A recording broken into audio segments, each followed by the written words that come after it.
Guys, it's June 23rd. Obviously, Brian just, my younger brother, flew me up to the North Farm. It's about a 5.5 hour commute if you want to drive it in truck, and that's going pretty dang fast. Probably closer to 6 if you want to, take your time and grab a Tim Hortons along the way. So it's a bit of an undertaking to drive between the two farms, but things are slowing down at the South Farm in terms of spraying because we're kind of hitting the brakes with the sprayers for the chemical and the fungicides and the insecticides because our crop is starting to burn up, and we now have to start calculating out. There's no rain in the forecast, so if it keeps going that way, how much money do we keep putting out to that crop? So unfortunately, that's the reality of our situation, and those are the decisions we kind of have to make. So Brian flew me up to the North Farm because we have finished our crop spraying up here, but I needed to do crop scouting again just in case we have to respray anything or something didn't die. But this is our canola, or some of our canola. Pretty happy with the catch. This stuff is this is all in Vigor. I only grew in Vigor canola this year, but this is 345. I believe that's what this stuff is. You can definitely tell that it could probably use a bit of a rain. These leaves are starting to cup a little bit. These ones actually look hurt.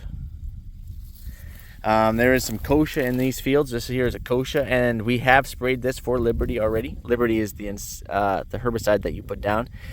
It doesn't really kill anything to a root. It more or less just burns it down and helps the canola get ahead, and then sometimes you gotta go back out there for a second application, burn it down again, and then once the leaves kind of cover it, well, then it kind of gets smothers. It can't see the sun, is the theory. This is the kochia, and I think the rate for Liberty that you can put down is I think it's between 1.3 and 1.6 liters per acre. 1.6 being the highest. If you exceed the 1.6, I'm sure there's lots of guys that do. It's just a higher chance of crop injury. I think we were right near 1.55. Obviously, water makes a big difference. I think we were running 11 gallons or 12. I think we were running 11 gallons on this stuff. Some guys only run 10 gallons. Some guys probably run 15 gallons. So we were probably a little bit short on water, but this stuff was mosquito. This stuff was sprayed. And the canola was obviously a lot smaller in stage. You could still respray this again. I believe that the canola is totally tolerant to it. It won't hurt it. You would just maybe not get good application due to maybe some of the leaves have covered the weeds that you're trying to hit. So if there's weeds under here, you're really not going to get down to them, right? So this would probably reach threshold where maybe it doesn't make sense anymore to spray it. Unless you had a lot of kochia like this, for example, coming through. This is still going to probably survive. Give this another rain or two and got some sun, this is probably going to survive. I probably should come out here and hit it again, burn it down, keep it stunted. So that's the reason why we're crop checking, because we need to know these things. Of course, I was hoping I wouldn't have to spray anything because all my semis are at home.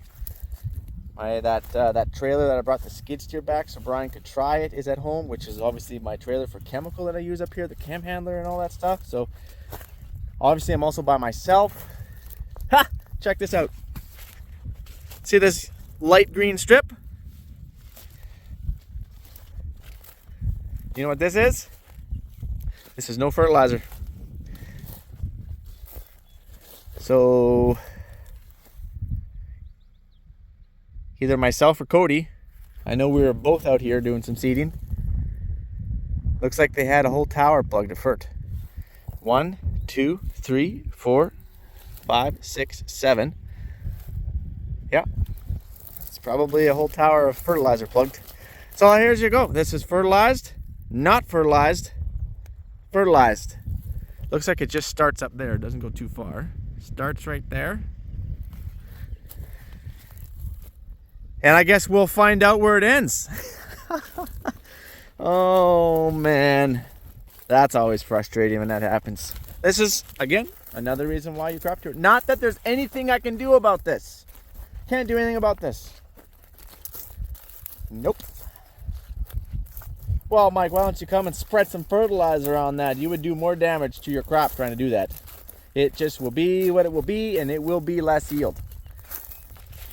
For example, if this ran, say, 50 bushel, this would probably only run 35.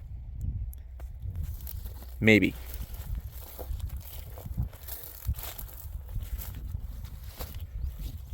You're also looking for any insects. Obviously, we got a couple holes in some leaves.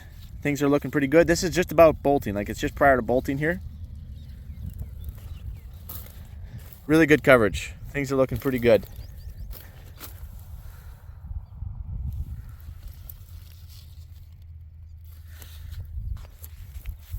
So that's the canola. Mosquitoes out here. And traffic. I guess I probably should have parked right on the road. I better go. Here's a kochia. See? He's pretty dang healthy. He's hurt, but he's pretty healthy. So now I have to decide whether I should hit this with another application. All right, guys. Let's go look at some more canola, and then we'll go find some wheat. All right, so we swapped out the Equinox I just picked up for my high country. I had it sitting up here at the North Farm. This is Durham. Obviously, we got a pretty good kill of this alfalfa. She's good and thick. Boy, this is thick. Hoofty. What do we got here? A little bit of leaf disease. Let's see if I can zoom in on that. Yeah, definitely a little bit.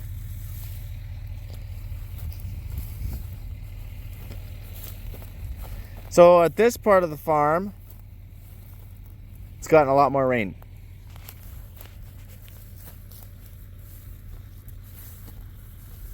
Where that canola was, that's actually the driest part of the farm. Grasshopper, yeah, Mike, how's your grasshopper situation up there? Actually, it's pretty good. Like, you see the odd one, but there really wasn't a grasshopper issue up here last year because it had more rain. That's more of a South Farm problem. But this is looking pretty good still.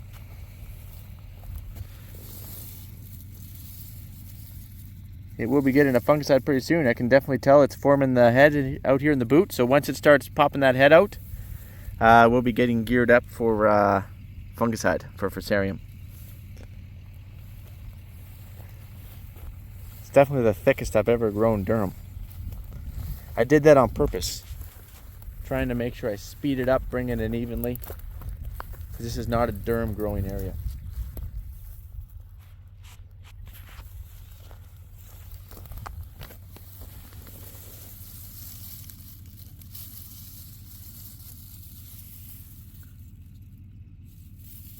But it looks good. All right.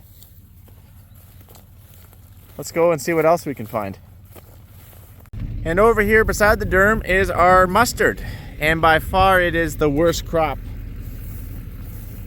on the farm up here. It was the first seeded. It was seeded too early. I knew that.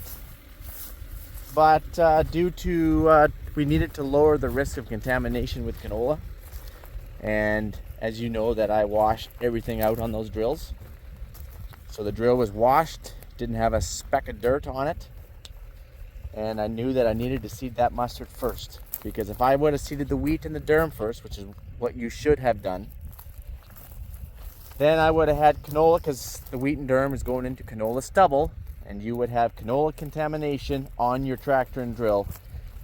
You would have had it on your packer tires. You would have it on the mud on the top of the frame, in your wheels of your tractor, and your inside the bogey wheels of the tractor. I couldn't have that risk.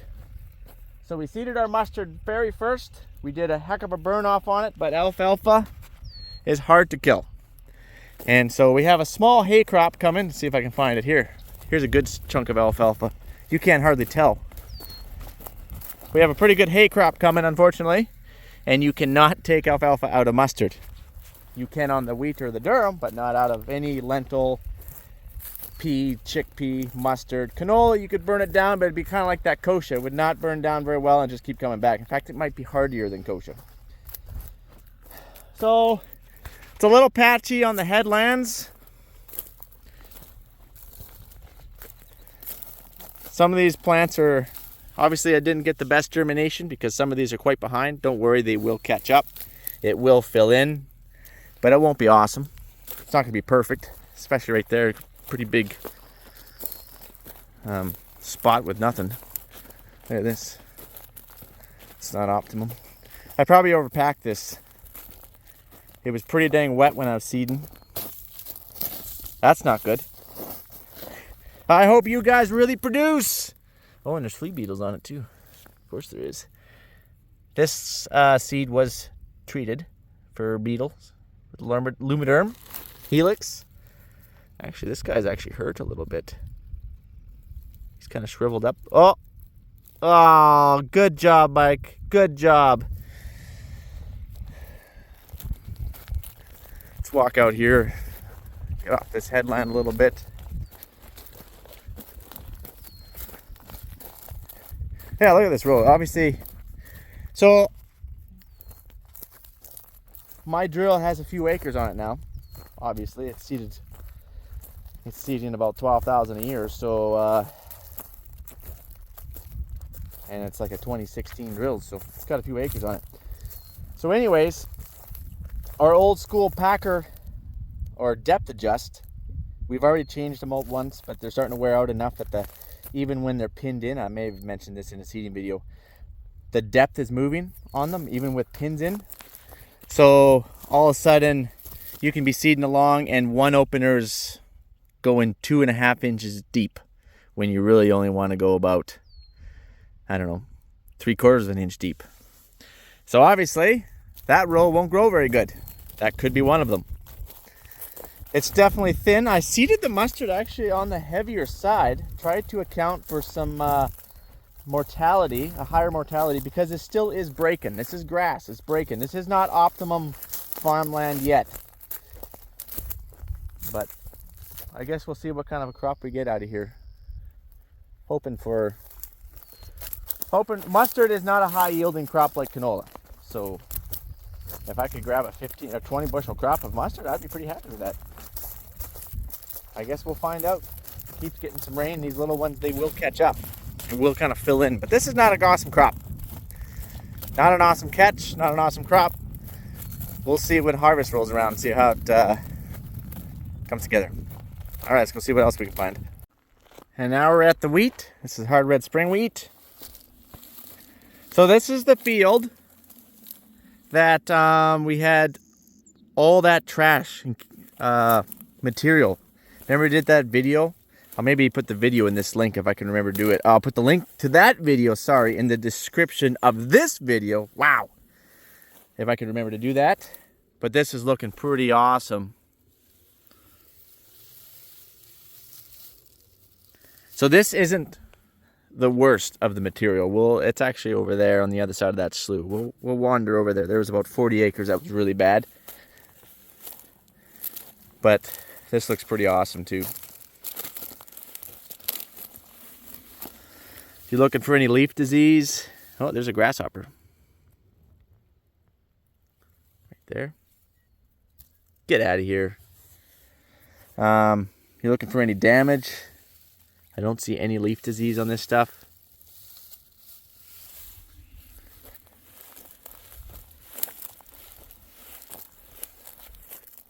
Looks really good though. I wish that all of our South Farm stuff looked like this. You know, coming back from the South Farm up here where our wheat is burning the crap out of it, this looks really good.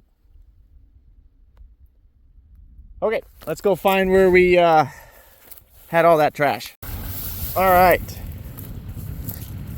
So you can tell I was swinging around. I was actually plugging out here.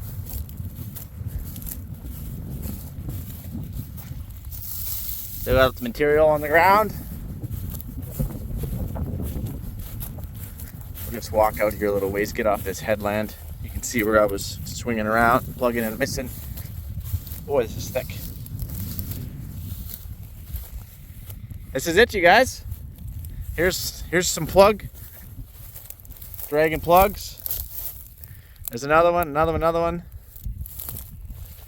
one here, but all in all, yes, it's here. This is canola stubble from last year. And underneath here would be barley. There's got to be some barley in here somewhere. But this is what it looks like. Pretty awesome. Look at this. This soil is completely covered with trash. It's like mud under here. That's awesome. Who needs the harrow? No, it's probably a... Right here, there's a pretty good clump. Kind of, we'll get out of the shadow here. Kind of thin this one out a little bit, but... Seriously, look how deep that is.